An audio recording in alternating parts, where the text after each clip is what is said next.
The rise and fall of the Lord's anointed, Samson. I speak of a man set apart before his first cry, a destiny that was orchestrated even before birth. Samson, chosen, consecrated, anointed, a Nazareth from the womb, marked by God's hand. No razor could touch his head. No ordinary life could defile him. He was born with purpose, born with power.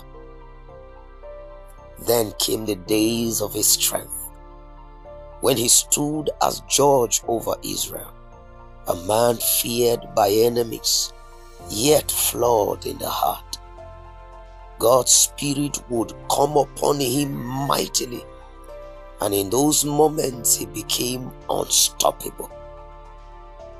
A lion roared against him in the wilderness, but Samson, he would tear it apart with his bare hands as though it were nothing.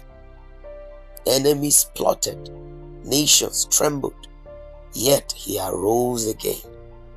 He walked into hostile territories, ripped out the gates of the city of the enemy, posts, bars and all, lifted them upon his shoulders and climbed the hill, displaying dominance where fear should have lived.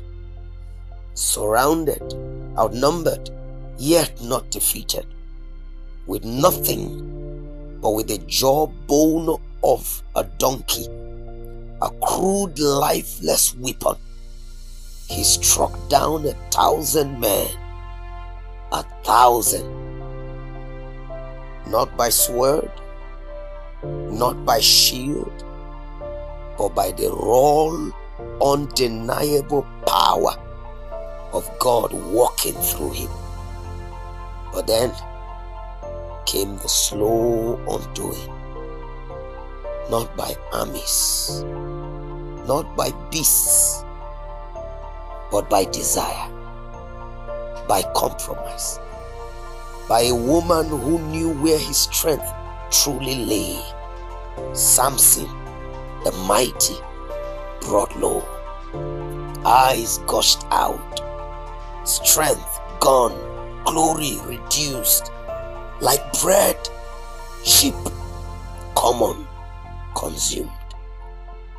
Just as Proverbs 6 verse 26 warns, a whorish woman will reduce a man to a loaf of bread, so was the case of this mighty, anointed man of God. Here lies the truth. No matter how anointed, no matter how powerful, no matter how greatly used in God's program, if we fail to guard our hearts, if we toil with compromise, and if we ignore the quiet warnings, we may regrettably, like Samson, realize that in the day when we need divine support, we will discover it's gone. Young people, this is not just a story, it is a warning. Strength is not enough. Calling is not enough. Anointing is not enough. Guard your life. Watch your desires. Discipline your choices. Because what destroys men often comes quietly and looks harmless.